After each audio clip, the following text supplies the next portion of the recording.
Hello class, welcome to my YouTube channel geography में आप लोगों का बहुत बहुत स्वागत है। मैं हूं आपकी टीचर रश्मि सिंह। आज लेके आई हूं आपके लिए ज्योग्राफी की एमसीक्यू सीरीज़, जिसमें एग्रीकल्चर से रिलेटेड बहुत सारे क्वेश्चन होने वाले हैं। आज संडे है लेकिन फिर भी हम टेस्ट सीरीज लेके आए हैं क्योंकि हमारे यहाँ कुछ कंस्ट्रक्शन का काम हो रहा है, तो शायद हम 1-2 दिन क्लास ना ले पाएँ, इसलिए हम आज संडे को क्लास ले रहे हैं। ठीक है, तो अपनी पीपीटी लगा लेते हैं और स्टार्ट करते हैं एमसीक्यू सीरीज़ के क्वेश्चन। आप लोगों को क्लास कैसी लग रही है? आप लोग कमेंट करके नहीं बता रहे हैं और सब्सक्राइब नहीं कर रहे हैं, लाइक भी नहीं कर रहे हैं। शायद आप लोगों को अच्छी नहीं लग रही है क्लास। अच्छा, पीपीटी लगा ले रहे हैं। कितने क्वेश्चन करा दिए थे? पूरे टोटल क्वेश्चन कितने करा दिए थे आप लोगों को? याद है किसी को? 82, 84, 85, 88, 89, 90, 91, ठीक है, 92, 93 से 92 तक करवा दिए थे। आज क्वेश्चन है 93 से। स्टार्ट करते हैं। Question number 93। सूची फर्स्ट को सूची सेकंड से सुमेलित करना है। सूची फर्स्ट, सूची सेकंड, ठीक है, ये सूची फर्स्ट सूची सेकंड से सुमेलित करना है। सुमेलित करने के बाद आपको इसका आंसर बताना है। तो आइए सुमेलित कर लेते हैं। खाद्य उत्पादन में वृद्धि किससे हुआ है? हरित क्रांति, ग्रीन रेवोल्यूशन। खाद्य उत्पादन में वृद्धि, हरित क्रांति, ग्रीन रेवोल्यूशन। दुग्ध उत्पादन, श्वेत क्रांति। मत्स्य उत्पादन, नीली क्रांति। मत्स्य आदता होगा। मत्स्य उत्पादन, नीली क्रांति। लाल क्रांति, मांस तथा टमाटर उत्पादन। आइए मैच कर लेते हैं। ए का 1, बी का 3, सी का 2 और डी का 4। क्या हो जाएगा? 1 3 2 4। 1 3 2 4 देख लेते किस में है? 1 3 2 4। आंसर हो गया ए। आंसर पहला ही मैच कर गया, ए। ठीक है, एक्सप्लेनेशन बता, पहले एक बार रिपीट कर लेते। खाद्य उत्पादन में वृद्धि, हरित क्रांति। दुग्ध उत्पादन, श्वेत क्रांति। मत्स्य उत्पादन, नीली क्रांति। लाल क्रांति, मांस तथा टमाटर के उत्पादन से। ठीक है, एक्सप्लेनेशन देखते हैं। हरित क्रांति का जन्मदाता कौन है? हरित क्रांति का जन्मदाता, बहुत इजी क्वेश्चन है लेकिन फिर भी बता देते हैं आपको, एक बार रिवीजन हो जाएगा। हरित क्रांति का जन्मदाता, Who is founder of green revolution? World में हरित क्रांति का, विश्व में हरित क्रांति के जन्मदाता कौन है? Professor Norman Borlaug. Professor Norman Borlaug.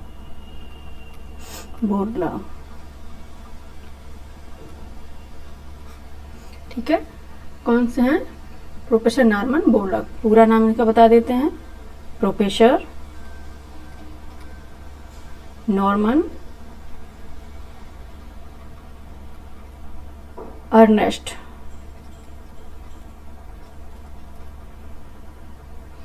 Borlaug.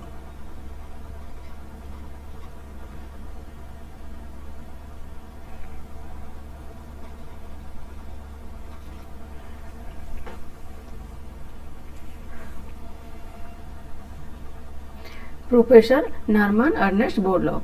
ठीक है, प्रारंभ कब हुआ था, कब किया था इन्होंने? 1960 या 1965 के दशक में, 1965। ठीक है, 1965 में इन्होंने स्टार्ट कहाँ से किया था? मैक्सिको में गेहूं की अधिक उपज देने वाली फसलों का विकास किया था। कहाँ पे? मैक्सिको में। मैक्सिको कहाँ है? मैक्सिको में गेहूं की अधिक फसल, तो गेहूं की फसल से किया था। ठीक है, नॉर्मन बोरलॉग ने गेहूं की फसल से किया था। ठीक है, और चावल के उत्पादन में हरित क्रांति तब आई जब फिलीपींस के मनीला में अंतर्राष्ट्रीय चावल शोध संस्थान की स्थापना की गई। कहाँ पे? फिलीपींस के मनीला में।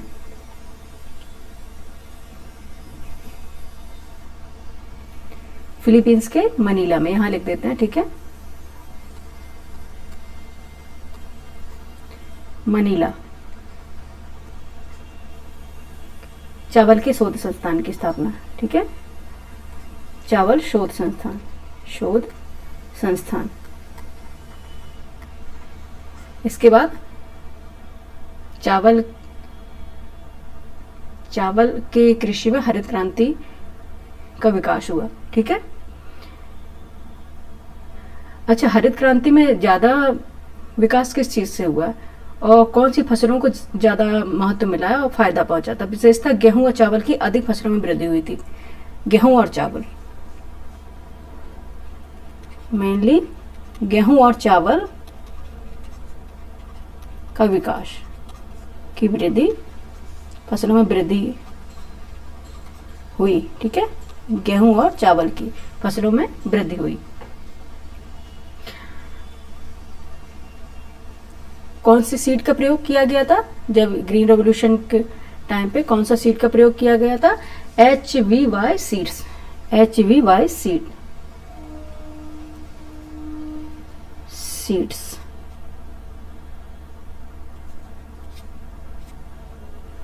हाई यील्डिंग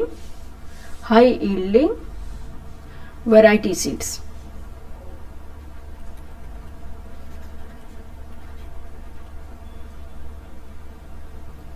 सॉरी, एक मिनट, इरेजर लेते, गलत हो रहा है।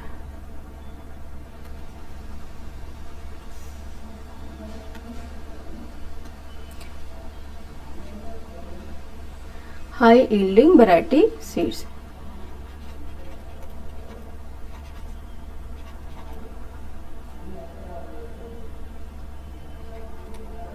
वैरायटी सीड्स,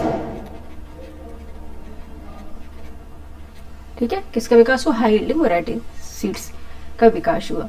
इनके कारण ही हरित क्रांति में इतना ज्यादा वृद्धि हुई, ठीक है। और मेन तत्व क्या है? हरित क्रांति के दो मुख्य तत्व हैं, एक तो नई क्रांति, एक तो नई तकनीक से क्रांति की गई है, न्यू टेक्निक का यूज किया गया, नई तकनीकी।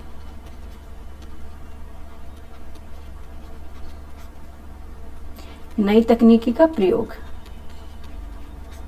यूज ऑफ न्यू टेक्निक, ठीक है, नई तकनीकी का प्रयोग।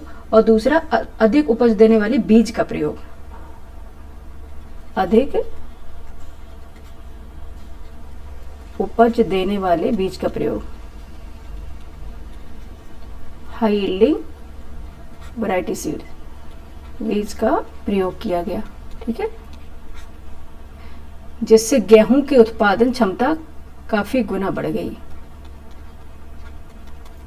गेहूं की उत्पादन क्षमता,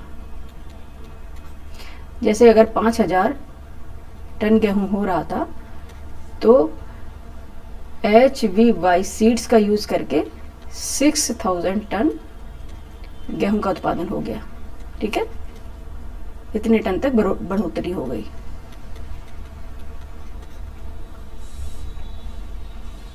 ठीक है, एक बार रिपीट कर दें। हरित क्रांति की जन्मदाता प्रोफेसर नॉर्मन बोरलॉग। अगर आपसे पूछे जाए कि विश्व में कौन है हरित क्रांति के जन्मदाता, विश्व में कौन है? MS स्वामीनाथन।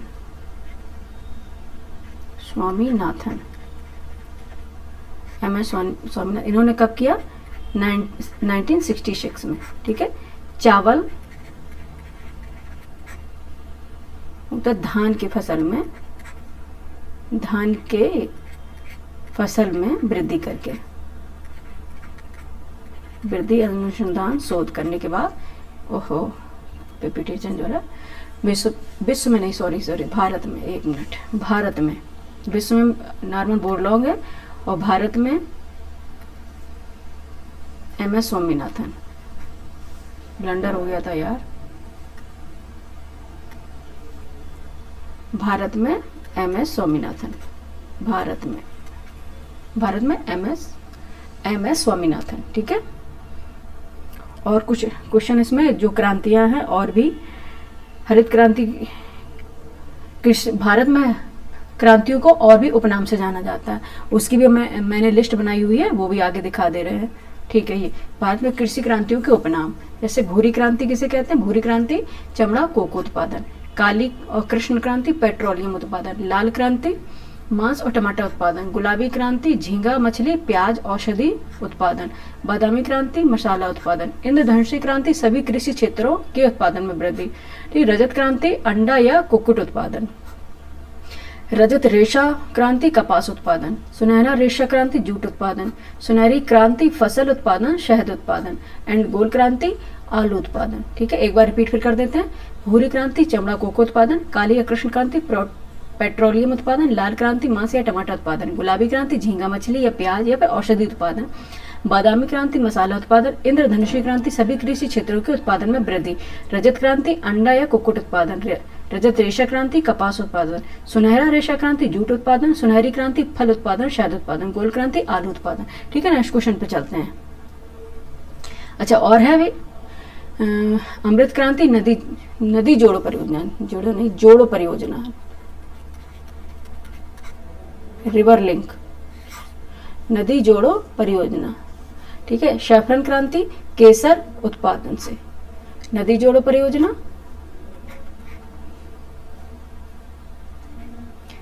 नदी जोड़ो परियोजना, अमृत क्रांति सैफरन केसर उत्पादन से, हरित सोना उत्पादन बांस उत्पादन से, हरित सोना किसे बोलते हैं? बांस को। ठीक है, पीली क्रांति तिलहन उत्पादन से, और बादामी क्रांति मसाला उत्पादन से। ठीक है, याद रखना। नेक्स्ट क्वेश्चन पे चलते हैं। क्वेश्चन नंबर 94, निम्नलिखित में से कौन से श्वेत क्रांति से संबंधित है? श्वेत क्रांति से कौन से संबंधित है?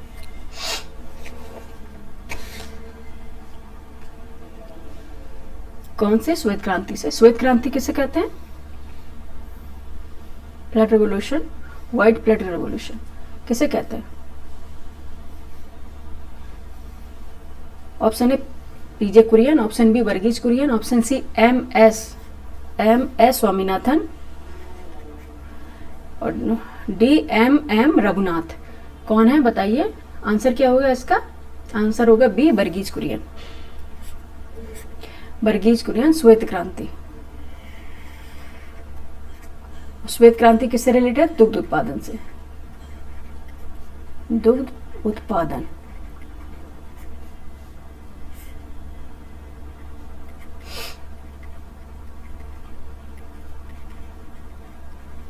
Milk production. ठीक है, किससे है? दुग्ध उत्पादन से। अच्छा, वर्गीज कुरियन को भारत में श्वेत क्रांति का जनक माना जाता है। वर्गीज कुरियन को भारत में क्या माना जाता है? यहां लिख देते हैं, भारत में श्वेत क्रांति का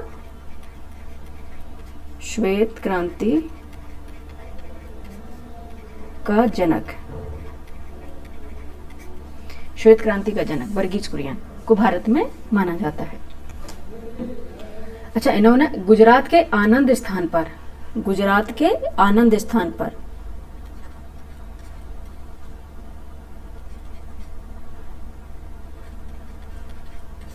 गुजरात के आनंद, सॉरी आनंद गलत लिख रहे हैं, यहां लिख रहे आनंद स्थान, आनंद मिल्क यूनियन, आनंद स्थान पर आनंद मिल्क यूनियन, जो अमूल आता ना, आनंद मिल्क यूनियन डेयरी की स्थापना करके, डेयरी की स्थापना करके श्वेत क्रांति का प्रारंभ किया था। श्वेत क्रांति का सूत्रपात या प्रारंभ किया। ठीक है, श्वेत क्रांति के जनक वर्गीज कुरियन, भारत में श्वेत क्रांति के जनक, भारत में श्वेत क्रांति के जनक वर्गीज कुरियन ने गुजरात के आनंद स्थान पर आनंद मिल्क यूनियन डेयरी की स्थापना करके श्वेत क्रांति का प्रारंभ किया। ठीक है, किससे रिलेटेड है? मिल्क के प्रोडक्शन से, दुग्ध उत्पादन से, श्वेत क्रांति। ठीक है, अभी जस्ट बताया था, देखो क्वेश्चन पे चलते हैं। देखो दुग्ध उत्पादन श्वेत क्रांति, ठीक है, बताया था ना बी ऑप्शन में। क्वेश्चन नंबर 95, निम्नलिखित में से कौन सा राज्य भारत में रबड़ की खेती के लिए प्रसिद्ध है? कौन सा राज्य भारत में रबर की खेती के लिए प्रसिद्ध है? रबर का प्रोडक्शन कहाँ होता है ज़्यादा, कहाँ उत्पादन होता है? Option A Karnataka, option B Orissa, option C Andhra Pradesh, option D Kerala. कहाँ पे होता है रबर का उत्पादन? आंसर क्या हो जाएगा? डी केरल। क्या हो जाएगा आंसर? डी केरल। भारत में रबर का सबसे बड़ा उत्पादक राज्य कौन सा है? केरल।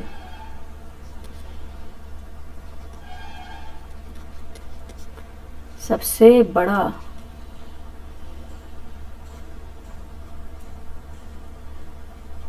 उत्पादक राज्य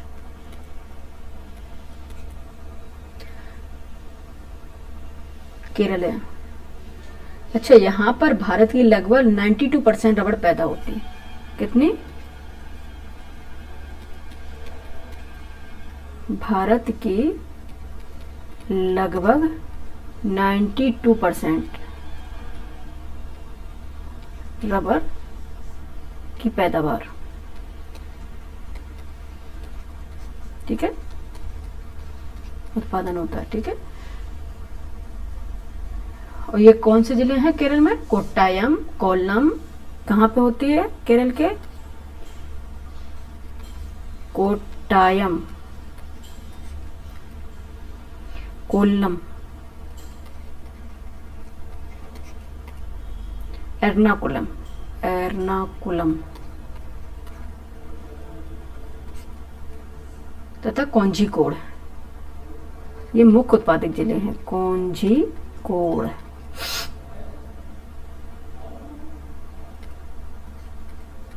ये क्या है? मुख्य उत्पादक जिले हैं। मुख्य उत्पादक जिले किसके? रबर के। ठीक है, सबसे ज्यादा भारत में रबर कहाँ होती है? केरल में। सबसे बड़ा उत्पादक राज्य, भारत की 92% रबर पैदावार करता है और इसके जिले मोस्टली हैं कोट्टायम, कोल्लम, एर्नाकुलम, कोझिकोड। ठीक है, याद रखना। नेक्स्ट क्वेश्चन पे चलते हैं। 96, गन्ना उत्पादन में राज्यों का सही अवरोही क्रम है। गन्ना उत्पादन में राज्यों का सही अवरोही क्रम है। Option A Karnataka, Maharashtra, Haryana, Uttar Pradesh. Option B Uttar Pradesh, Maharashtra, Karnataka, Haryana. Option C Haryana, Karnataka, Maharashtra, Uttar Pradesh. और ऑप्शन डी उत्तर प्रदेश, कर्नाटक, महाराष्ट्र और हरियाणा।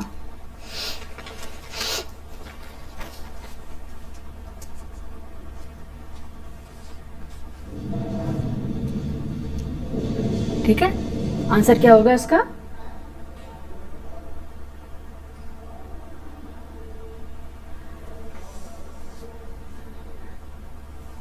आंसर क्या होगा? गन्ना उत्पादन में राज्यों का सही अवरोही, अवरोही में घटते क्रम में, घटते क्रम में बताना है। ठीक है, अगर आपको आरोही क्रम करें, आरोही क्रम पूछे तो बढ़ते क्रम में, तो बढ़ते क्रम में। ये डिसेंडिंग ऑर्डर घटते क्रम में अवरोही, और आरोही असेंडिंग ऑर्डर। ठीक है, बढ़ते क्रम में। तो आपको बताना है कौन सा है। आंसर हो जाएगा बी, आंसर हो जाएगा बी, उत्तर प्रदेश, महाराष्ट्र, कर्नाटक, हरियाणा। क्या हो जाएगा? उत्तर प्रदेश, महाराष्ट्र, कर्नाटक, कर्नाटक, हरियाणा। सबसे ज्यादा कहाँ होता है? उत्तर प्रदेश में। सबसे ज्यादा कहाँ होता है? उत्तर प्रदेश में। उत्तर प्रदेश में क्या किया जाता है? गन्ना होता है। ठीक है, गन्ना, गेहूं, आम, और भी किसमें है? गेहूं, गन्ना, आम, और भी एक चीज है, याद नहीं आ रहा अभी। अंडा। इनमें अभी यूपी फर्स्ट नंबर पे है, उत्तर प्रदेश क्या फर्स्ट नंबर पे, प्रथम स्थान पर है। गन्ना, गेहूं, आम, अंडा। ठीक है, उत्तर प्रदेश इसमें प्रथम स्थान पर है।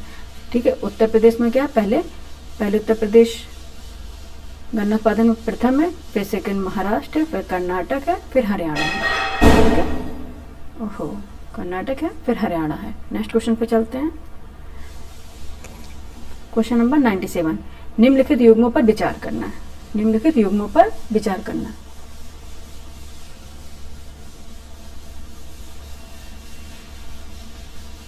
क्षेत्र हैं, क्षेत्र दिए गए हैं और किसके उत्पादन के लिए जाना जाता है, किसके उत्पादन के लिए जाना जाता है। ये इधर है, आ गया ना, इधर है। फर्स्ट किन्नौर, 2 मेवात, 3 कोरोमंडल। किन्नौर सुपारी, मेवात आम, कोरोमंडल सोयाबीन। उपरोक्त में से कौन सा युग्म सही है। A 1 और 2, A 1 और 2, B केवल 3, C ये सभी और D इनमें से कोई नहीं। आंसर क्या होगा, D इनमें से कोई नहीं। आंसर हो जाएगा D इनमें से कोई नहीं। अच्छा, एक्सप्लेनेशन देख लेते हैं। सुपारी मुख्यतः पूर्वी घाट। सुपारी कहाँ पाई जाती है। सुपारी मुख्यतः पूर्वी घाट, पश्चिमी घाट, तथा कुछ पूर्वोत्तर राज्यों में। पूर्वोत्तर के कुछ राज्य, पूर्वोत्तर राज्यों में। ठीक है, पूर्वोत्तर के राज्यों में मिलती है। और आम कहाँ मिलता है मूलतः, आप लोग भली बात जानते होंगे, उत्तर प्रदेश में। अभी जस्ट बताया था, शायद क्वेश्चन हमने लीक कर दिया है। उत्तर प्रदेश में, बिहार में, पश्चिम बंगाल में,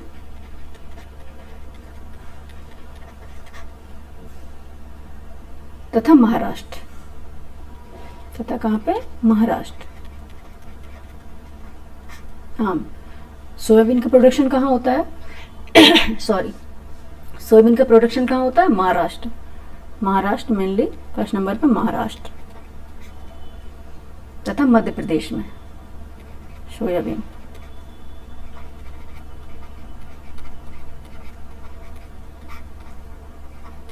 ठीक है, महाराष्ट्र तथा मध्य प्रदेश में।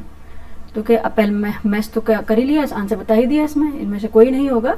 ठीक है, एक्सप्लेनेशन इसका ये हो गया। ठीक है, इसमें एक मैप लगाया है जिससे कि इंडिया के जो कोस्टल तट हैं उनके राज्यों के अकॉर्डिंग उनके अलग अलग नाम हैं। ठीक है, जैसे इसमें बताया कोरोमंडल तट किसको बोलते हैं। ठीक है, अभी बताएंगे। कोरोमंडल, कोंकण तट, ठीक है, मालाबार तट, ये सब तटों के नाम अभी जस्ट बता रहे हैं। मैप लगाया है, दिखा दे रहे हैं आप लोगों को।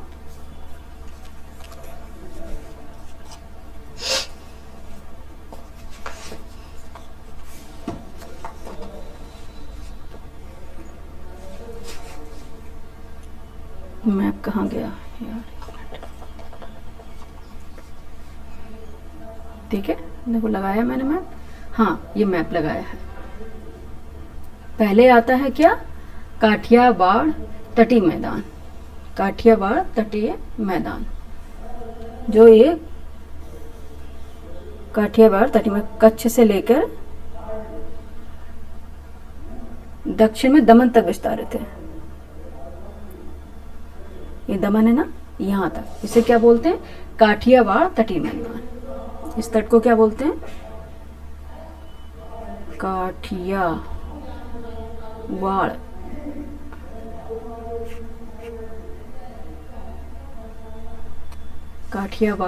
तटीय मैदान।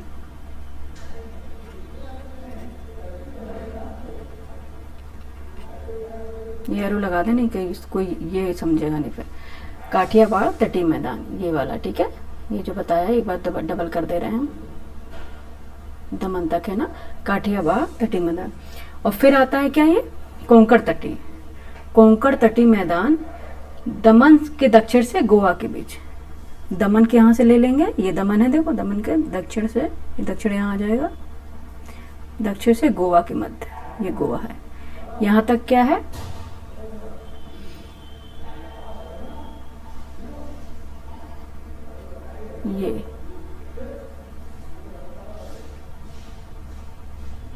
कोंकण तटीय मैदान। क्या है? कोंकण तटीय मैदान। कोंकण तटीय मैदान। ठीक है, ये क्या है? कोंकण तटीय मैदान। ठीक है, और फिर ये आ जाता है मालाबार तटीय मैदान। यहाँ से गोवा से लेकर पूरा कन्याकुमारी तक, उत्तर गोवा से लेकर दक्षिण में कन्याकुमारी तक, उत्तर में गोवा से लेकर दक्षिण में कन्याकुमारी तक। क्या है ये? मालाबार तटीय मैदान। मालाबार तटीय मैदान। क्या है ये? मालाबार तटीय मैदान। ठीक है, और फिर एक मैदान और आ जाता है जो अभी पूछा गया था, कोरोमंडल तट। कोरोमंडल तट, कोरोमंडल तटीय मैदान, और इसे क्या बोलते हैं? तमिलनाडु का मैदान भी बोलते हैं। ये चेन्नई के उत्तर भाग से लेकर दक्षिण में कन्याकुमारी तक है। चेन्नई से ले लेंगे, दक्षिण में कन्याकुमारी तक, यहाँ कन्याकुमारी है, कन्याकुमारी तक क्या है ये? कोरोमंडल तट है। यहाँ लिख देते हैं, कहाँ पे लिखे? यहाँ लिखे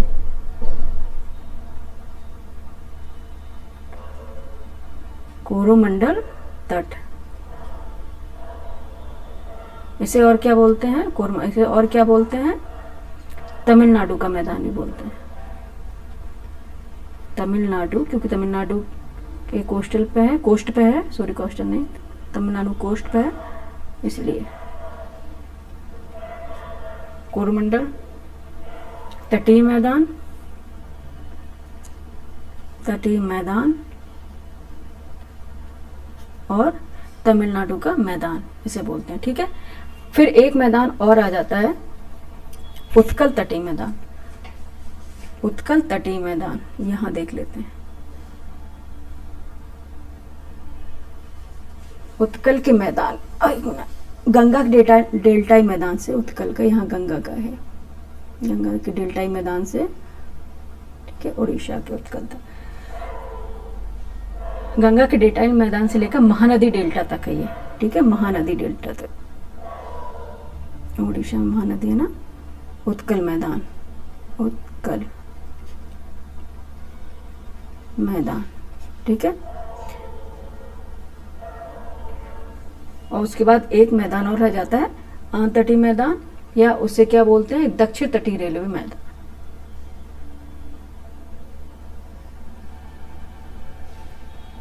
आंध्र तटीय मैदान उत्कल के मैदान के दक्षिण सीमा से पुलिकट झील तक विस्तारित है। पुलिकट झील यहाँ होगी है, आंध्र प्रदेश और तमिलनाडु की सीमा पे है ना पुलिकट झील।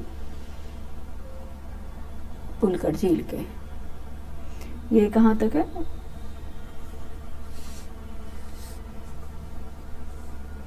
उत्कल मैदान के दक्षिण से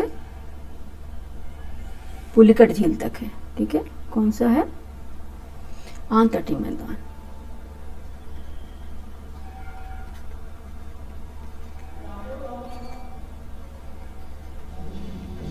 ठीक है, ज्यादा इंपॉर्टेंट क्या है? कोरोमंडल, कोरोमंडल मैदान है। ठीक है, और ये मालाबार तटीय मैदान है, कोंकण तटीय मैदान है, और ये काठियावाड़ तटीय मैदान। ये अधिकांश पूछे जाते हैं, उत्कल का मैदान और ये आंध्र तटीय मैदान। ठीक है, ये भी कभी कभार पूछ लिए जाते हैं। ठीक है, याद रहेगा, काठियावाड़ तटीय मैदान कहाँ से है? कच्छ से लेकर दमन तक है। ठीक है, और दमन से लेकर गोवा तक का कोंकण तटीय मैदान, और गोवा से लेकर कन्याकुमारी तक मालाबार तटीय मैदान, और कन्याकुमारी से चेन्नई तक जो तमिलनाडु में है ये कोरोमंडल तटीय मैदान। ठीक है, याद रखना। नेक्स्ट क्वेश्चन पे चलते हैं। भारतीय दलहन शोध संस्थान कहाँ स्थित है? भारतीय दलहन शोध संस्थान कहाँ स्थित है?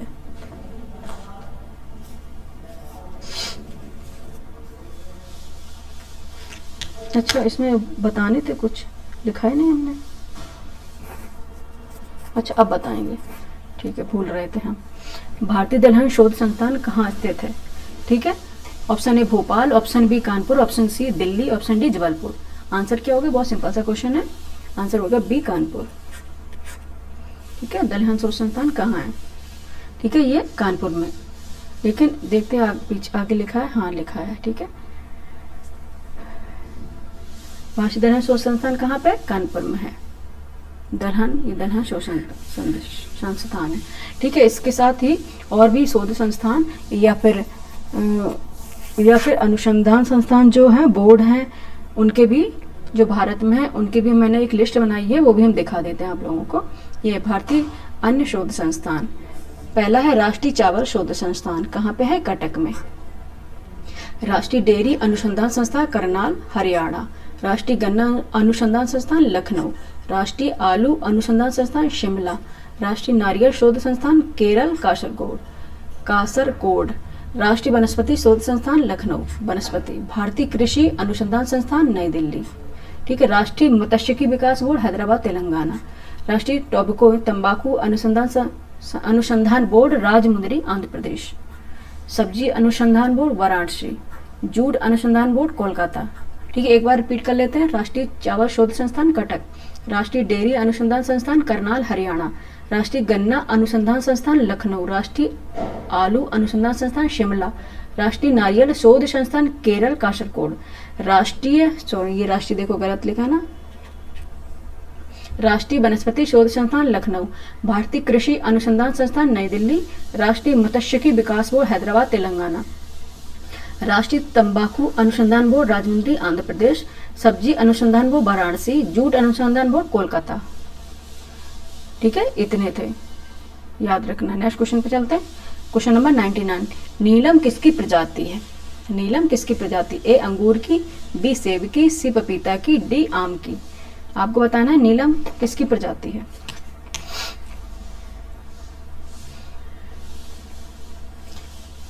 आंसर हो जाएगा, एक मिनट, क्वेश्चन आंसर हो जाएगा डी। किसकी प्रजाति है नीलम? आम की। नीलम, हेडन, कैंट। और प्रजातियां आम की कौन सी है? नीलम बता ही दिए, पूछा है क्वेश्चन में। Hayden, Hayden, Hayden, Hayden, cantt,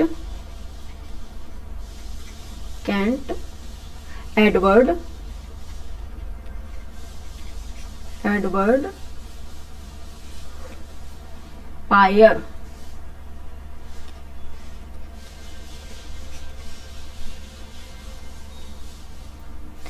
ये क्या है? आदि आम की प्रजातियां हैं। ये क्या है? आम की प्रजातियां।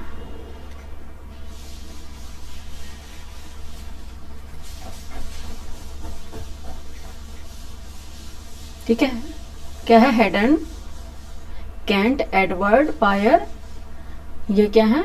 आम की प्रजातियां, ठीक है। नेक्स्ट क्वेश्चन पे चलते हैं। नेक्स्ट क्वेश्चन 100, शीत कोष्ठ में भंडारित फल। देखो ये कितना गलत लिखा है, फल नहीं फल, टाइपिंग मिस्टेक हो गया ना। फल अधिक समय तक चलते हैं क्योंकि option A sorry, option A सूरज की रोशनी नहीं पड़ने दी जाती। ऑप्शन बी पर्यावरण में कार्बन डाइऑक्साइड की सांद्रता बढ़ा दी जाती है। कार्बन डाइऑक्साइड CO2 की सांद्रता बढ़ा दी जाती है। ऑप्शन सी श्वसन की दर घटा दी जाती है। ऑप्शन डी आर्द्रता बढ़ा दी जाती है, ह्यूमिडिटी, ठीक है, बढ़ा दी जाती है, बढ़ जाती है, बढ़ा दी जाती है। आंसर क्या होगा? आंसर होगा सी, श्वसन की दर घटा दी जाती है। अच्छा, शीत कोष्ठ कोल्ड स्टोरेज में भंडारित फल अधिक समय तक चलते हैं क्योंकि शीत भंडारों में तापमान निम्न स्तर पर रखा जाता है जिसमें श्वसन की दर कम हो जाती है और फल एवं सब्जियां अधिक समय तक क्या रहती हैं? ताजी रहती हैं। टेम्परेचर क्या कम रख दिया जाता है? टेम्परेचर क्या? बहुत कम, यानी माइनस में।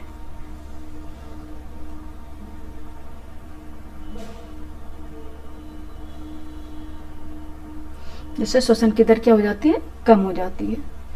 टेम्परेचर बहुत कम, जिससे श्वसन की दर क्या हो जाती है?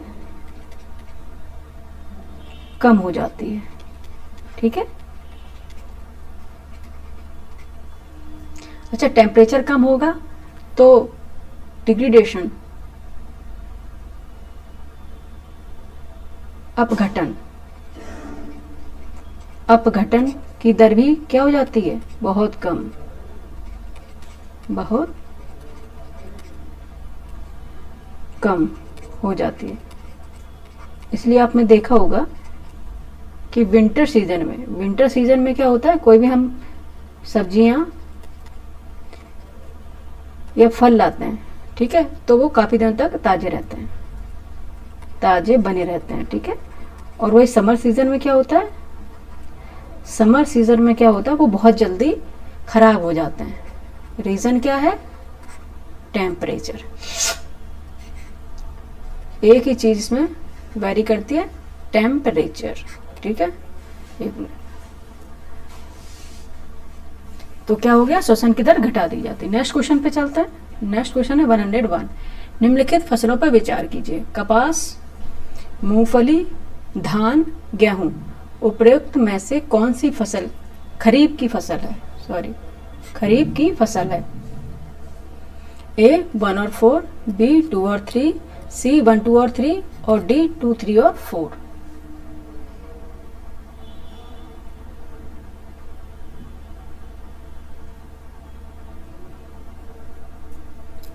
ठीक है, आंसर क्या होगा, कौन सी खरीफ की फसल है, आंसर क्या होगा,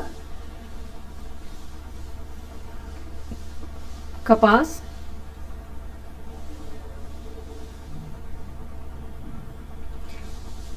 कौन सी खरीफ की फसल है, एक मिनट,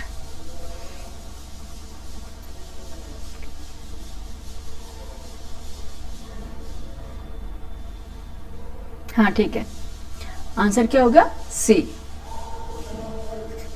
आंसर हो 1 2 और 3, ठीक है। मैं भी कंफ्यूज हो गई थी 1 2 और 3, क्योंकि गेहूं तो रबी की फसल है ना, रबी की फसल है,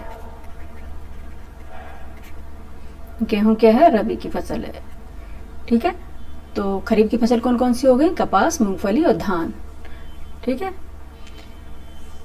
एक्सप्लेनेशन देखेंगे, एक्सप्लेनेशन देख लेते हैं। क्या, भारतीय कृषि में 3 बार फसलें बोई जाती हैं।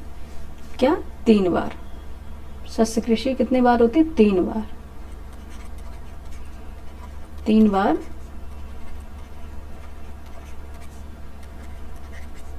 भारतीय कृषि पैटर्न में 3 बार फसलें की जाती हैं, ठीक है।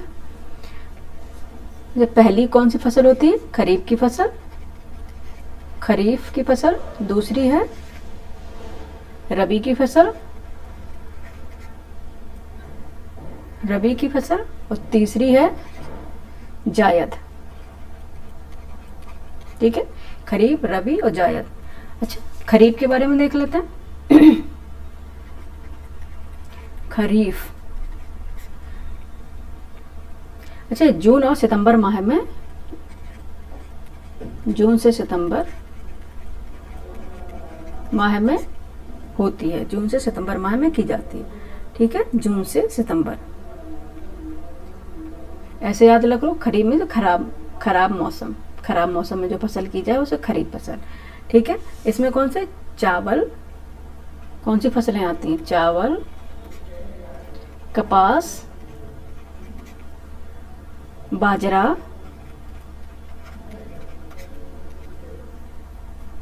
मक्का, ज्वार,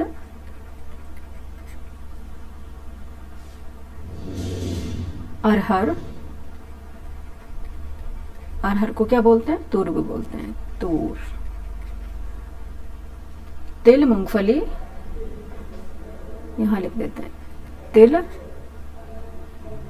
मूंगफली,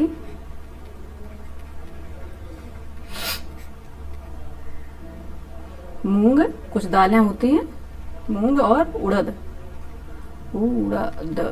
ठीक है, उड़द, ठीक है, उड़द। अच्छा, इसमें देख लें खरीफ में आई है क्या, देखो ये कपास है, ठीक है, ये मूंगफली है, ठीक है, और क्या, धान, चावल, धान, चावल या धानी है, धान,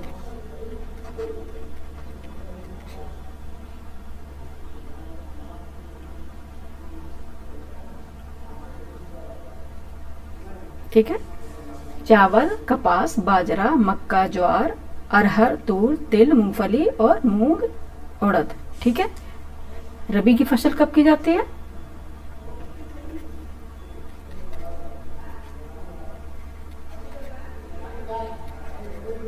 रबी की फसल। खरीफ की फसल है या रबी की फसल? अक्टूबर से मार्च के बीच में। कब? अक्टूबर से मार्च के बीच में।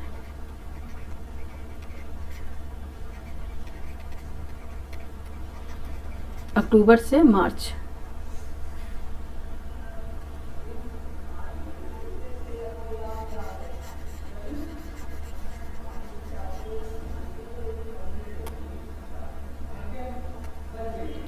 क्या होगा? अक्टूबर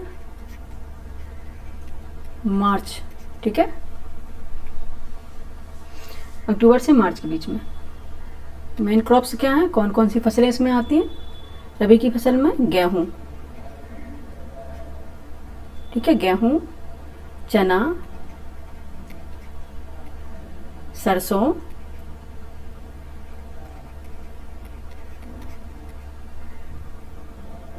जौ, अलसी। ये रबी की फसलें हैं। रबी की कौन सी हैं? गेहूं, चना, सरसों, जौ, अलसी। नेक्स्ट देखते हैं जायद।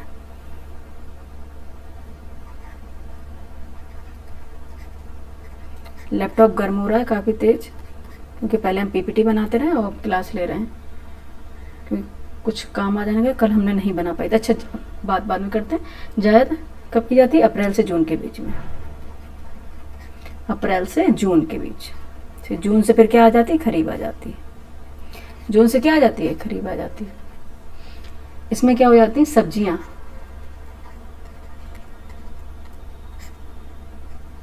सब्जियां, फल, चारा फसलें।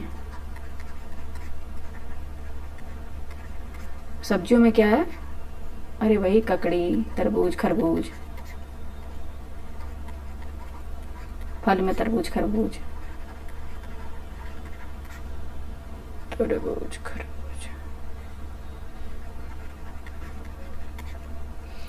ये सब जायद की फसल है। ठीक है, जायद में क्या हो गया? ज्यादा पानी की जरूरत है। याद रखना है कि जब ज्यादा पानी की जरूरत हो तो जायद, अधिक पानी, ट्रिक लगाना है। ज्यादा पानी तो जायद। ज्यादा पानी की आवश्यकता जिन फसलों में होती है तो जायद। और खरीफ की फसल खराब मौसम, जब खराब मौसम होता है ना तो ये ट्रिक है, हम ये बता नहीं रहे हैं कि ऐसा होता है। खराब मौसम, ये ट्रिक लगा के आपको याद करना है। ठीक है, और अभी फसल तो याद रहेगी ही आपको, अक्टूबर मार्च के बीच में की जाती है। गेहूं, चना, सरसों, जौ, अलसी। और खरीफ की फसलें जो खरीफ मौसम जून और सितंबर में की जाती है। चावल, कपास, बाजरा, मक्का, ज्वार, अरहर, तूर। सरसों बहुत पूछी जाती है पीसीएस में, सरसों से एक खास लगाव है आयोग को, तो सरसों, चना के बारे में जरूर पूछ लेता है। तिल, मूंगफली, मूंग, उड़द। जो गांव से बिलोंग करते होंगे बच्चे, उन्हें सब पता होगा, लेकिन जो अभी शहर में रह रहे हैं उन्हें नहीं पता, उन्होंने खेत भी नहीं देखे हैं कब कैसे फसल की जाती है, तो उन्हें क्या पता होगा? उन्होंने तो सिर्फ पढ़ा है ना, प्रैक्टिकल नॉलेज उन्हें नहीं रहती। रबी की फसल क्या है? अक्टूबर मार्च में गेहूं, चना, सरसों, जौ, अलसी। और इसमें क्या है? जायद में क्या है? ज़्यादा पानी की जरूरत होती है, जायद फसल। सब्जियां, फल, चारा फसलें।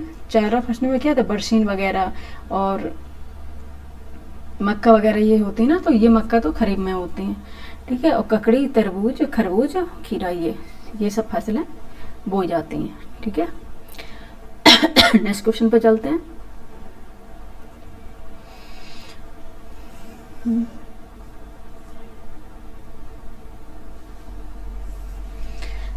भारत की निम्नलिखित फसलों पर विचार कीजिए।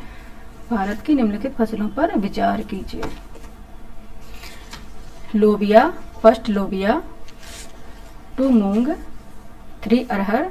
आज सारे क्वेश्चन कृषि से हैं, एग्रीकल्चर रिलेटेड सारे क्वेश्चन हैं। ठीक है, और ये क्वेश्चन खूब पूछे जाते हैं।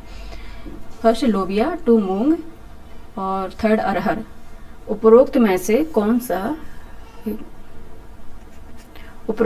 कौन सा दलहन, चारा और हरी खाद के रूप में प्रयोग होता है? आपको बताना है कि कौन सी ये फसलें हैं जिनका हम दलहन के में, चारा में भी और हरी खाद के यूज में भी प्रयोग करते हैं। कौन सी ये फसलें हैं? आंसर क्या होगा? ऑप्शन ए 1 और 2, ऑप्शन बी केवल 2, ऑप्शन सी 1 और 3 और ऑप्शन डी 1, 2 और 3। आंसर क्या हो जाएगा? आंसर क्या हो जाएगा? Answer D. आंसर होगा आपका डी, 1, 2 और 3। अच्छा, ये जो तीनों फसलें हैं, लोबिया, मूंग और अरहर, ये सब क्या हैं? दलहन हैं। दलहन किन्हें बोलते हैं? जो दालें होती ना, जो दालें, जितनी भी प्रकार की दालें आती हैं ना, वो सारी दलहन में आ जाती हैं, दालें, दलहन। ठीक है, और ये चारे के रूप में भी प्रयोग की जाती हैं।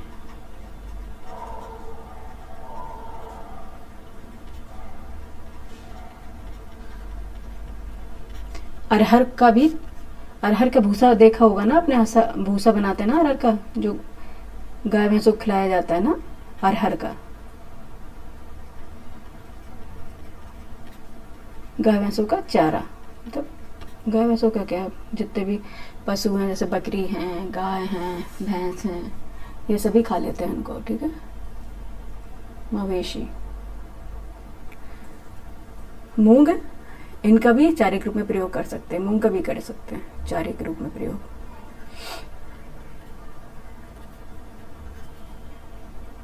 चारे के रूप में प्रयोग होता है।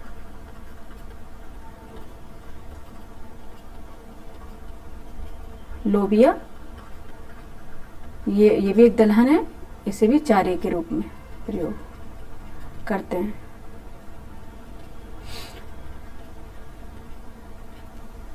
और तीसरा बताया कि हरी खाद। हाँ, अगर ये हरी खाद, जब इनकी कटाई हो जाती है ना, कटाई करने के बाद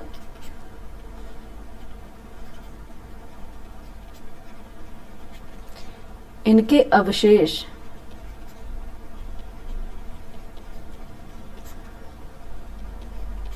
खेतों में छोड़ दिया जाता है।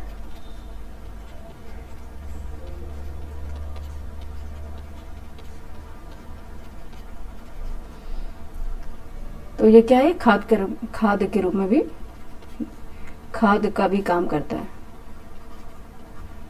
कार्य करते हैं। ठीक है, क्या है? तीनों फसलें हरी खाद का, ठीक है, कार्य करते हैं। ठीक है, क्वेश्चन हो गया कंप्लीट। नेक्स्ट क्वेश्चन पे चलते हैं।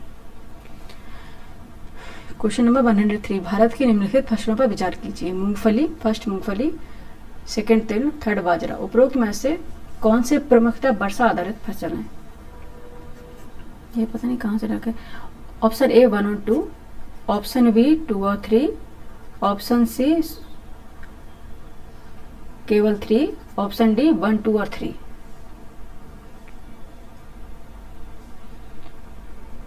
2, 1, 2 और 3। आंसर क्या हो जाएगा? डी। आंसर होगा, ये बार आंसर नहीं होगा, आंसर हो जाएगा डी, 1, 2 और 3। यहाँ लिख देते हैं जिससे आप लोग कंफ्यूज ना हो। अच्छा, एक्सप्लेनेशन देख लेते हैं। मूंगफली, तिल तथा बाजरा।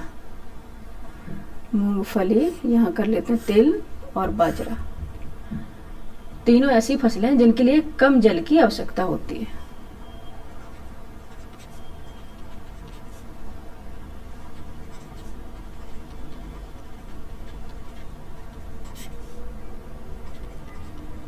तो बाजरा आपने देखा राजस्थान में भी होता है ना, राजस्थान में भी होता है ना। मूंगफली भी राजस्थान और गुजरात में होती है, तिल भी होता है। तो ये क्या है? इसमें कम जल की आवश्यकता होती है, कम जल में भी इनका प्रोडक्शन हो जाता है। ठीक है, इसलिए तो वहाँ राजस्थान में क्योंकि जल की काफ़ी कमी है, और फिर भी वहाँ अगर ये खेती की जा रही है, इन क्रॉप्स की प्रोडक्शन किया जा रहा है, तो फिर मेनली रीज़न क्या है? क्योंकि ये कम पानी में ही तैयार हो जाती हैं। ठीक है, कम पानी में ही तैयार हो जाती हैं, कम जल की आवश्यकता है। और ये सिंचाई के बिना कम वर्षा वाले क्षेत्रों में उगाई जा सकती है। अगर इनमें सिंचाई भी ना की जाए ना, सिंचाई ना की जाए, सिर्फ वर्षा पे भी आधारित हो जाती है।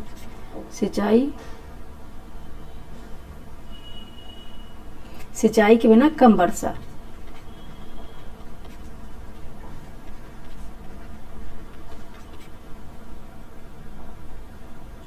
कम वर्षा वाले क्षेत्रों में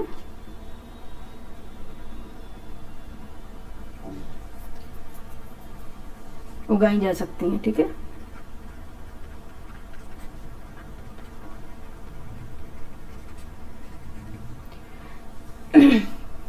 कम जल की आवश्यकता होती है और इस सिंचाई के बिना कम वर्षा वाले क्षेत्रों में उगाई जा सकती है। अतः यह तीनों क्या है, वर्षा पर आधारित फसलें हैं। क्या है, तीनों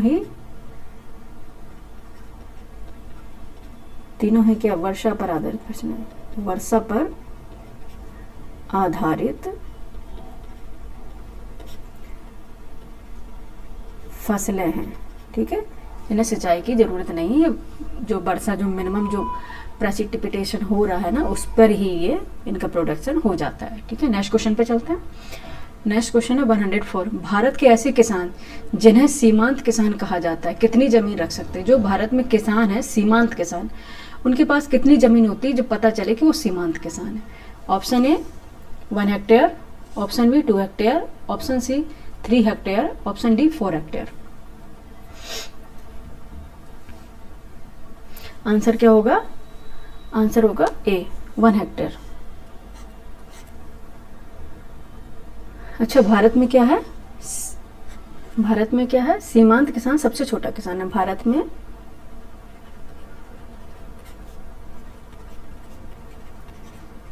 सीमांत किसान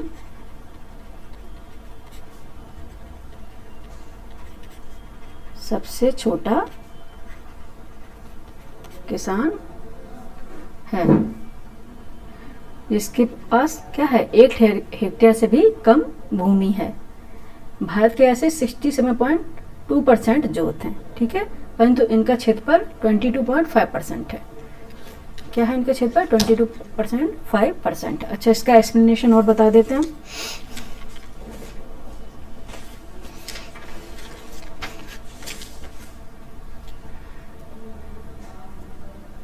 अच्छा, सरकार ने किसानों को भूमि जोत के आधार पर 5 श्रेणियों में बांटा है। भूमि जोत के आधार पर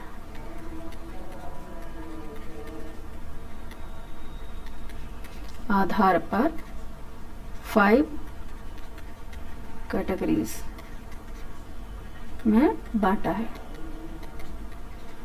5 कैटेगरीज में बांटा है गवर्नमेंट ने। ठीक है, फर्स्ट है सीमांत किसान। फर्स्ट है सीमांत किसान।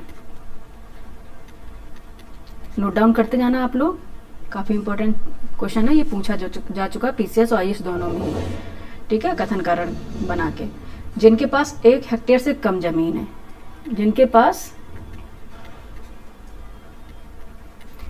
1 हेक्टेयर से कम जमीन है, तो वो क्या है? सीमांत किसान है।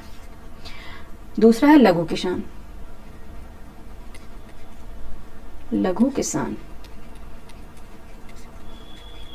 लघु किसान के जिनके पास 1 से 2 हेक्टेयर जमीन होती है।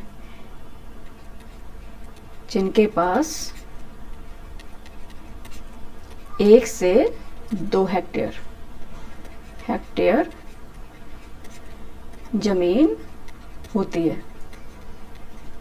ठीक है, थर्ड कौन सा है? अर्ध मध्यम। अर्ध मध्यम मध्यम किसान। अर्ध मध्यम किसान जिनके पास 2 से 4 हेक्टेयर जमीन है। जिनके पास 2 से 4 हेक्टेयर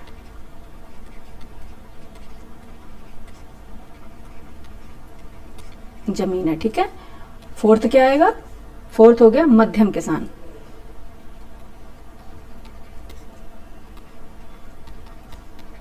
मध्यम किसान क्या होगा? जिनके पास 4 से 10 हेक्टेयर जमीन होती है। जिनके पास 4 से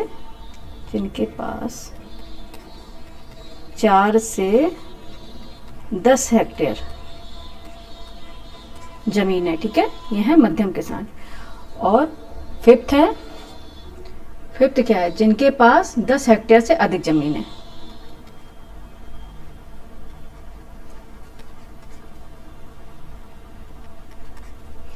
10 हेक्टेयर, ओहो सीधे लिखें तो पहले हम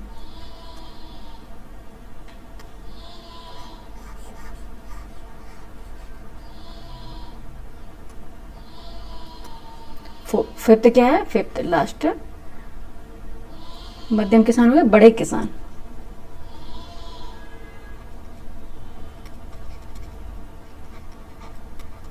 बड़े किसान कौन से हैं? जिनके पास 10 हेक्टेयर से अधिक जमीन होती है। एक मिनट, जिनके पास 10 हेक्टेयर से अधिक जमीन होती है।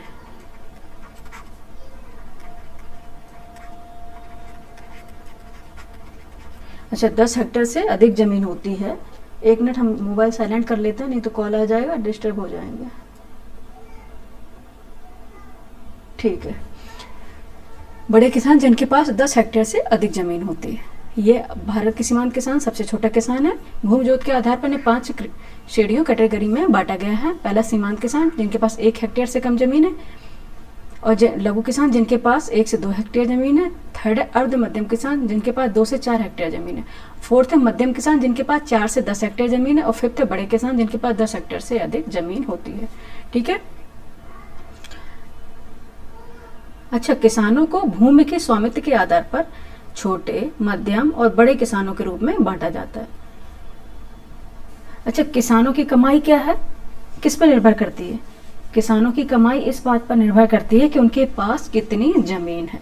जमीन की जितनी जमीन ज़्यादा होगी, उस किसान की अर्निंग भी उतनी ज़्यादा होगी, और वह उतना ही समृद्ध किसान होगा। ठीक है। नेक्स्ट क्वेश्चन पे चलते हैं। 105, नेक्स्ट क्वेश्चन है 105।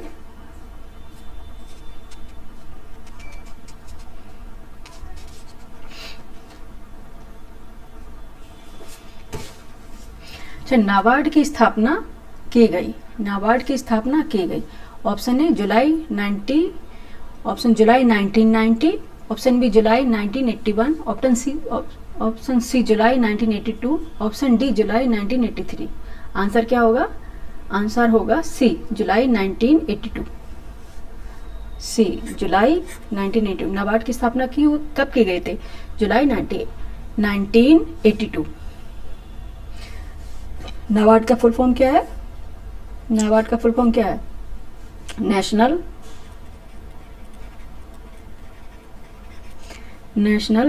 बैंक फॉर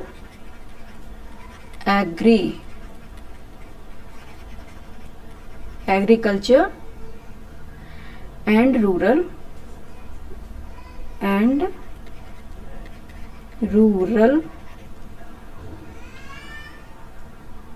डेवलपमेंट, यहीं लिख देते हैं।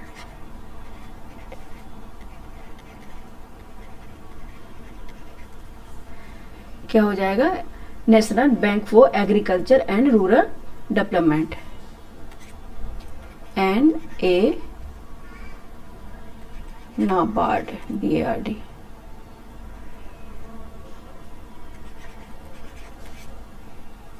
ठीक है। नाबार्ड का क्या होगा? National bank for agriculture and rural development.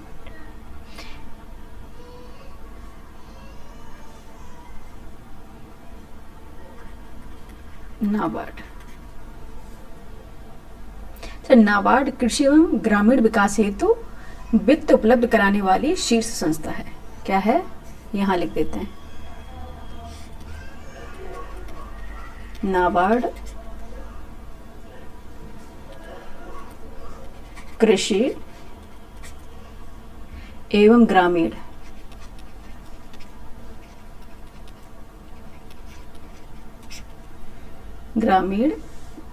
विकास हेतु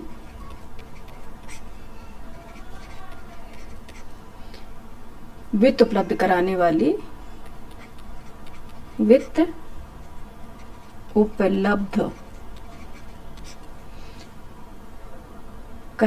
शीर्ष संस्था है।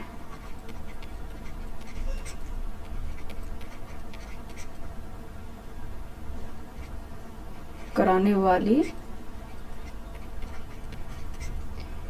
शीर्ष संस्था है। ठीक है, कृषि एवं ग्रामीण विकास हेतु वित्त उपलब्ध कराने वाली शीर्ष संस्था है, जिसकी स्थापना 12 जुलाई, डेट भी पूछ लेते हैं, 12 जुलाई 1982 को की गई थी। ठीक है, national bank for agriculture and rural development. NABARD क्या है? नाबार्ड क्या है?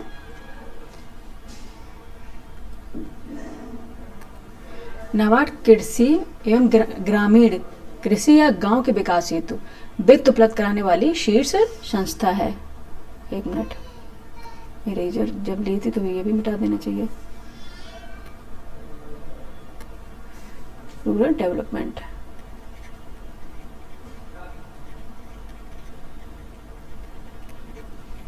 ठीक है, national bank for agriculture and rural development. ठीक है, नेक्स्ट क्वेश्चन पे चलते हैं, इतना हो गया, बहुत है। 106, नरेगा को मनरेगा नाम कब दिया गया? नरेगा को मनरेगा नाम कब दिया गया? ऑप्शन ए 2 अक्टूबर 2007 को, ऑप्शन बी 2 फरवरी 2008 को, ऑप्शन सी 2 अक्टूबर 2009 को, ऑप्शन डी 2 अक्टूबर 2010 को। आंसर क्या होगा? 2 अक्टूबर 2009 को, सी 2 अक्टूबर 2009 को क्या नाम, नरेगा को मनरेगा नाम दिया गया था।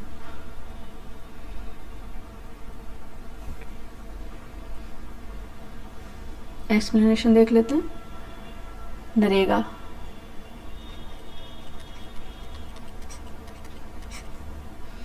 National rural employment,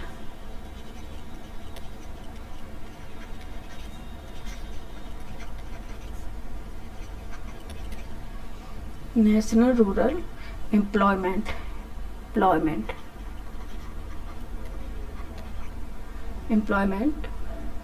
guarantee act.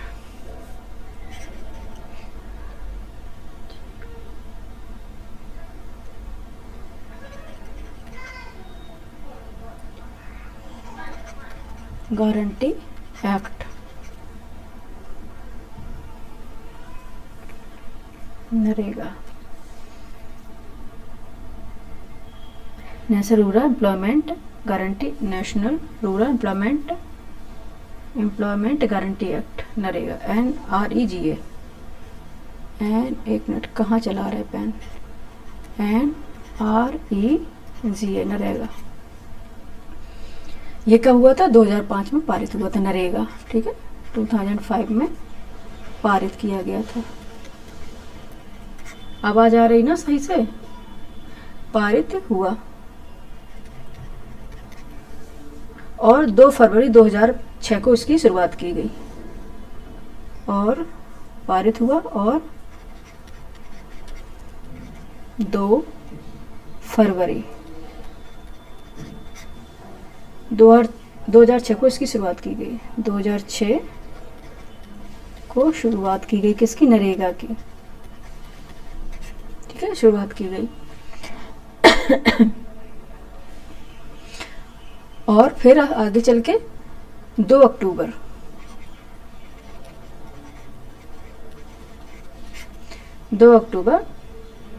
2009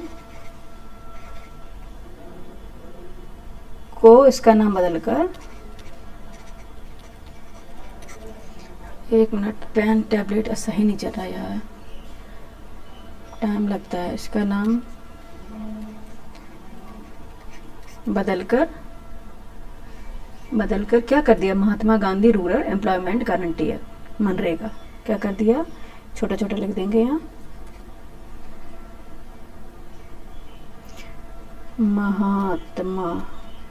महात्मा Gandhi rural employment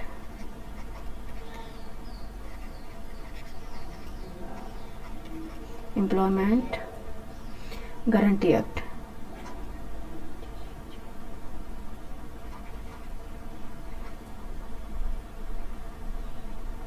guarantee act, MNREGA,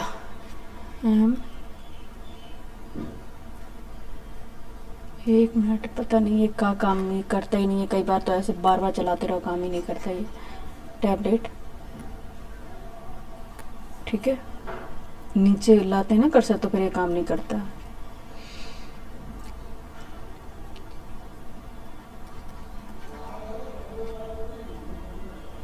MNREGA, ठीक है, Mahatma Gandhi rural employment guarantee act MNREGA 2 अक्टूबर 2009 को इसका नाम बदलकर क्या ये कर दिया गया था, क्या मनरेगा कर दिया गया।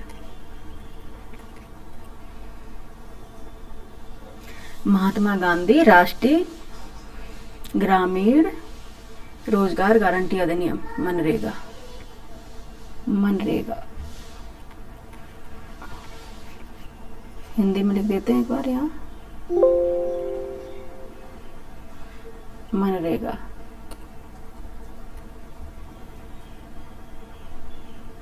अरे यार, ठीक है, मनरेगा, ठीक है, मनरेगा हिंदी में लिख देते हैं क्या, महात्मा गांधी राष्ट्रीय ग्रामीण रोजगार गारंटी अधिनियम, महात्मा गांधी राष्ट्रीय ग्रामीण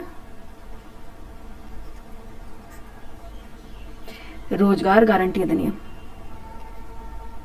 रोजगार गारंटी अधिनियम, ठीक है, ऑलराइट।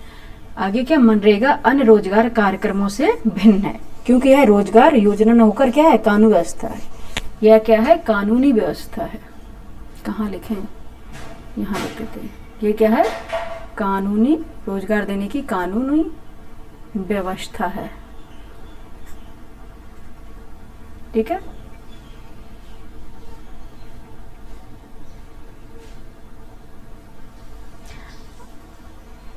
अच्छा, इसमें क्या है,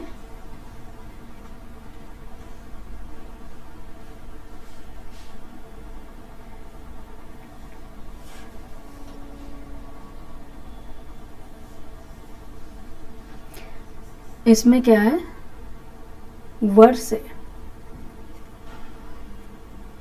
के 100 दिन सॉरी, वर्ष के 100 दिन में रोजगार देने की गारंटी,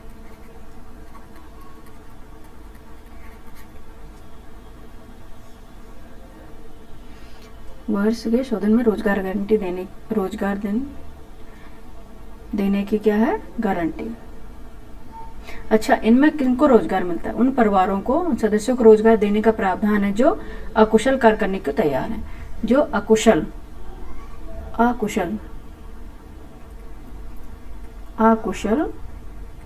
श्रमिक या मजदूर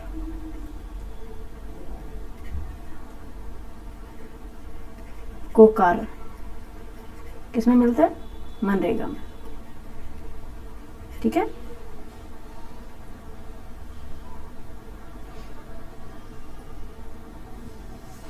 अच्छा, हर घर के एक सदस्य को प्रत्येक घर के ग्रामीण क्षेत्र में, ठीक है, मनरेगा।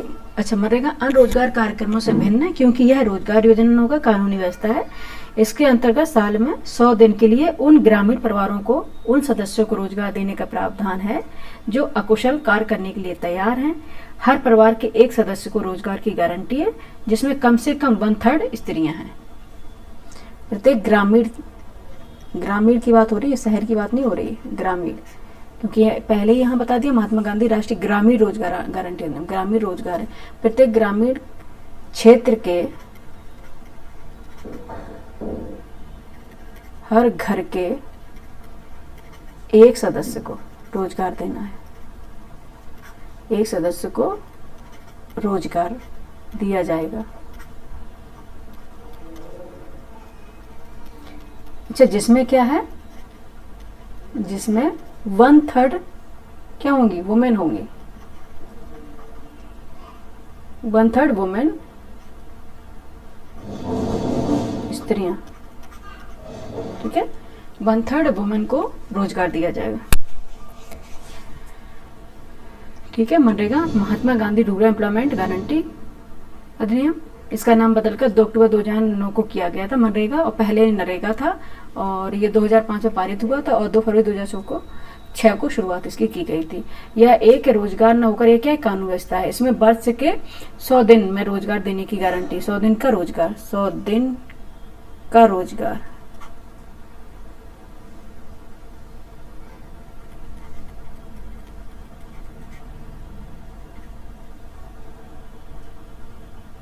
रोजगार देने की गारंटी है, ठीक है।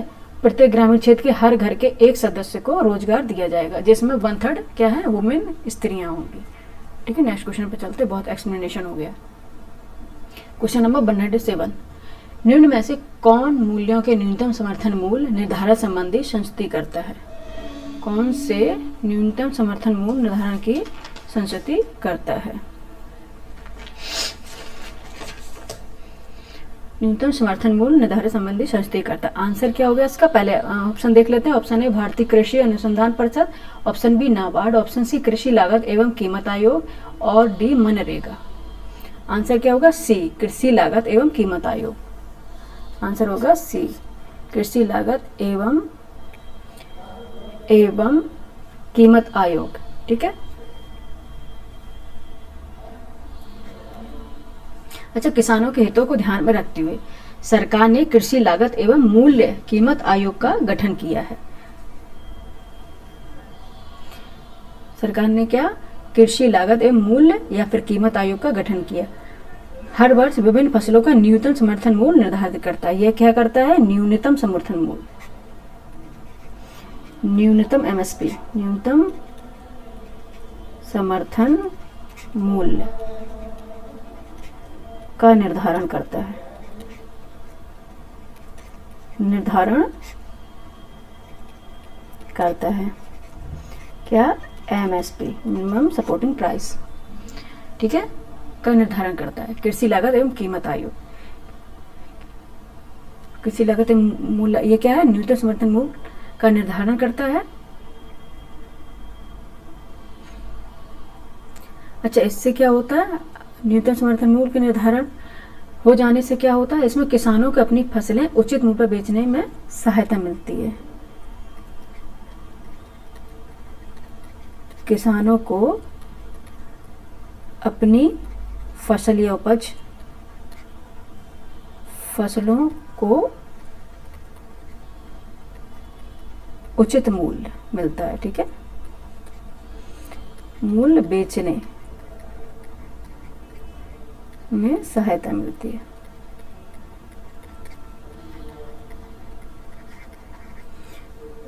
और वे बिचौलियों द्वारा शोषण से बच जाते हैं, ठीक है। एमएसपी जब प्राइस निर्धारण हो जाता है, मिनिमम सपोर्टिंग प्राइस, एमएसपी के निर्धारण के बाद कोई बिचौलिया उन्हें बीच में दूसरा प्राइस नहीं ले सकता, ठीक है। क्या हो सकता है, बिचौलियों द्वारा शोषण से बच जाते हैं।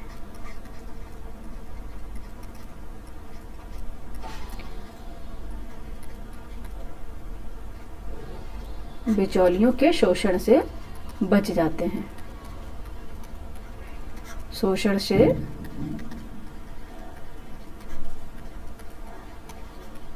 बच जाते हैं, ठीक है। जैसे एमएसपी निर्धारण हो जाता है। अच्छा, सरकार, एक बार और रिपीट कर देते हैं, किसानों के हितों को ध्यान में रखते हुए सरकार ने कृषि लागत एवं मूल्य आयोग का गठन किया, ठीक है। हर वर्ष विभिन्न फसलों का, और यह निर्धारण प्रत्येक वर्ष किया जाता है, ठीक है, प्रत्येक वर्ष, ये नहीं कि एक बार कर दिया बस वही चलता रहेगा, प्रत्येक वर्ष।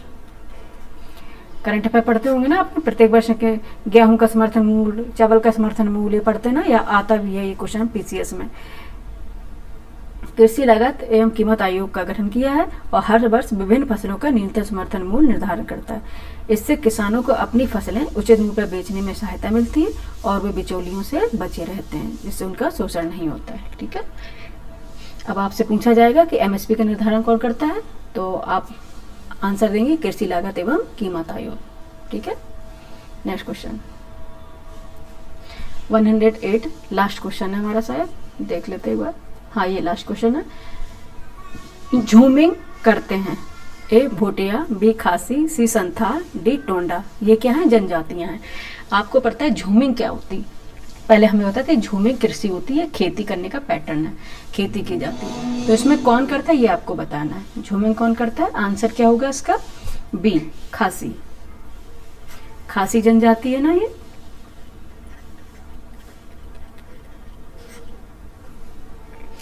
खासी जनजाति। ठीक है, झूमिंग एक प्रकार की स्थानांतरित कृषि है। क्या है? Shifting cultivation.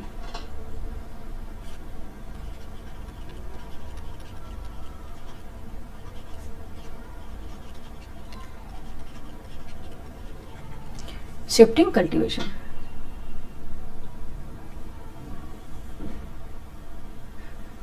क्या है? स्थानांतरित कृषि है, स्थानांतरित कृषि है। ठीक है, झूमिंग क्या है? स्थानांतरित, जिसमें किसान किसी निश्चित क्षेत्र में, कोई निश्चित पर्टिकुलर एरिया, जैसे पहाड़ों पे है, ये पहाड़ है,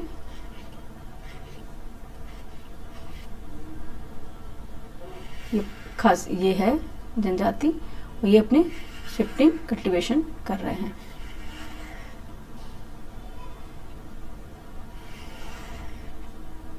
ये शिफ्टिंग कल्टीवेशन।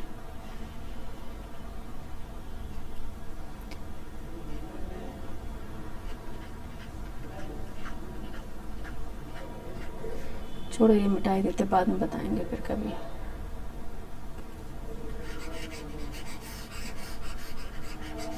बहुत लंबा वीडियो बना जा रहा है, फिर दिक्कत होती है, फिर कहेंगे कि कोई देखेगा भी नहीं, मतलब क्या है बनाने का फिर। ठीक है, शिफ्टिंग कल्टीवेशन स्थानांतरित कृषि, जिससे किसान निश्चित क्षेत्र में वनों को साफ करके वहाँ खेती करते हैं। ठीक है, वन होते हैं ना जो, उनको साफ करके वहाँ खेती करते हैं, और 2 या 3 वर्षों के बाद जब मृदा की उपजाऊ शक्ति कम हो जाती है तो अन्य स्थान पर जाकर कृषि करता है। और यह कृषि मेघालय की खासी जनजातियों द्वारा की जाती है। यह क्या है? मेघालय के खासी जनजातियों द्वारा, मेघालय के खासी जनजातियों द्वारा की जाती है।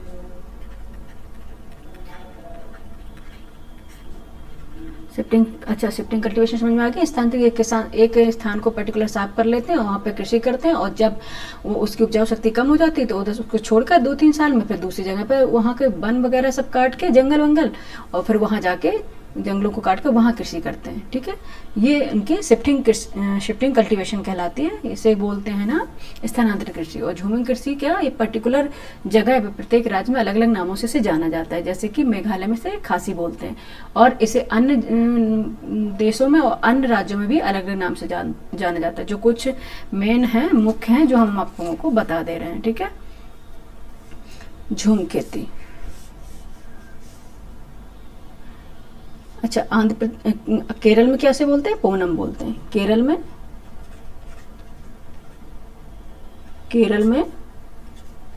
पूनम।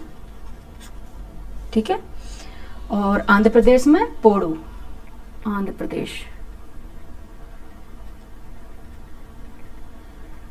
ये शिफ्टिंग स्थानांतरित कृषि है, शिफ्टिंग कल्टीवेशन है। आंध्र प्रदेश में पोड़ू खेती या पेड़ा, पोड़ू, क्या नाम है इनके, गजब गजब। ठीक है,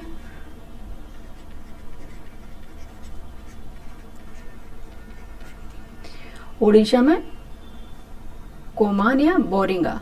श्रीलंका में, श्रीलंका का देख लेते हैं, चेना।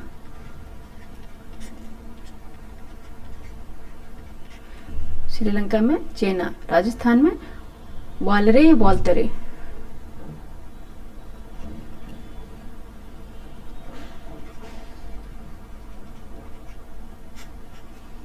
राजस्थान में क्या बोलते हैं इसको? वॉलरे, वॉलरे या फिर वॉलतरे, ठीक है। और मध्य प्रदेश में क्या बोलते हैं इसको?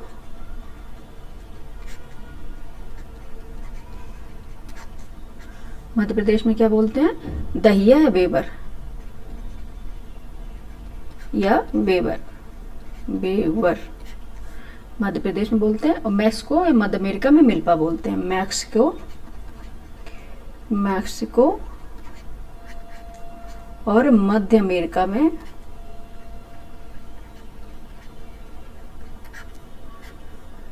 मिल्पा, ठीक है, मिल्पा बोलते हैं। मेघालय में बोगमा, ये बोगमा खासी दो हैं। पश्चिमी घाट में कुमारी,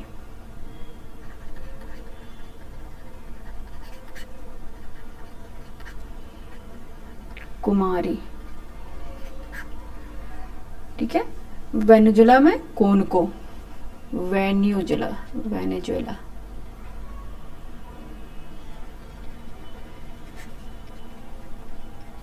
कोनको। ब्राजील में रोका, ब्राजील, ब्राजील में रोका, ठीक है। मध्य अफ्रीका में मासोले, मध्य अफ्रीका। ये शिफ्टिंग कल्टीवेशन है सारी, जिसे अलग अलग नामों से जाना जाता है अलग अलग जगह पे। माशोले। इंडोनेशिया में लदांग, इंडोनेशिया,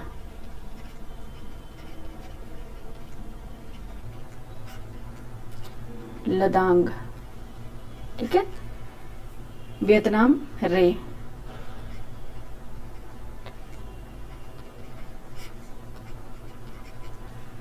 झारखंड में कुरुबा, एक मिनट, झारखंड कुरुबा, ठीक है। हिमालय क्षेत्र में खिल, हिमालय क्षेत्र में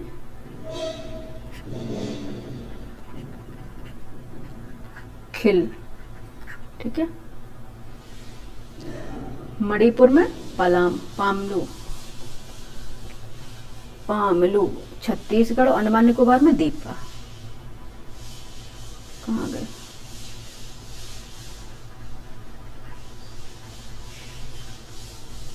छत्तीसगढ़ और अंडमान निकोबार में, अंडमान निकोबार आइलैंड में क्या बोलते हैं इसे? दीपा, ठीक है। एक बार रिपीट कर लेते हैं। जनजाति मेघालय खासी जनजाति द्वारा झूमिंग कृषि की जाती है। मेघालय में, केरल में पोनम, आंध्र प्रदेश में पोड़ू खेती पेड़ा, श्रीलंका में चेना, राजस्थान में बावरे बालतेरे, मध्य प्रदेश में दैया वेबर, मैक्सिको में मध्य अमेरिका में मिल्पा, पश्चिमी घाट में कुमारी, वेनेजुला में कोनको, ब्राजील में रोका, मध्य अफ्रीका में माशोले, इंडोनेशिया में लदांग, वियतनाम में रे, झारखंड में कुरुबा, हिमालय क्षेत्र में खिल और छत्तीसगढ़ और अंडमान निकोबार में दीपा, ठीक है। ये शिफ्टिंग कल्टीवेशन होती है, स्थानांतरित कृषियाँ होती हैं, जिनके ये उपनाम हैं जो अलग अलग क्षेत्रों में अलग अलग नामों से जाना जाता है, ठीक है। ये हो गए हमारे पूरे क्वेश्चन कंप्लीट। आज टोटल 16 क्वेश्चन थे। एक्सप्लेनेशन कराने में काफ़ी टाइम चला गया, ठीक है। आप लोगों को कैसी ये लगी क्लास जरूर बताइए। यहाँ पे अपना MCQ सीरीज एंड करते हैं और फिर एक दिन बाद लेके आएंगे MCQ की सीरीज जो हमेशा लेके आते रहते हैं। आज कृषि लेके आए हैं और बताइएगा आपको कैसी लगी। अच्छी लगी है तो सब्सक्राइब कीजिएगा, लाइक कीजिएगा, शेयर कीजिएगा। हाँ, जितना आप लाइक और शेयर करेंगे उतनी अच्छी PPT बनाएंगे हम, मस्त, और मैप डाल डाल के बनाएंगे जिससे आपको अच्छी तरह से समझ में आएगी। हाँ, लेकिन आप लोग कमेंट कीजिएगा कि आपको समझ में आ रही है या नहीं आ रही है। जिस तरह से आपको समझ में आ रही है तो उस तरह से हम इसको आगे बढ़ाएंगे। और अभी एग्रीकल्चर करा है, जनगणना से, सेंसस से भी इससे क्वेश्चन करा देंगे जो काफ़ी क्वेश्चन पूछे जाते हैं। क्वेश्चन कोई भी ऐसा नहीं है जो अननेसेसरी हो और क्वेश्चन आया नहीं हो, हम अननेसेसरी हमने बना दिया हो, ऐसा कोई क्वेश्चन नहीं है। सारे क्वेश्चन वही हैं जो आते हैं और आने की पूरी पूरी संभावना है। आते क्या, वही घूम घूम के वही क्वेश्चन आने हैं जो सिलेबस में ही बनाएंगे, सिलेबस से आउट कोई क्वेश्चन नहीं बनाएंगे, ठीक है। तो आप लोग जहाँ भी रहें पढ़ें, मस्त रहें।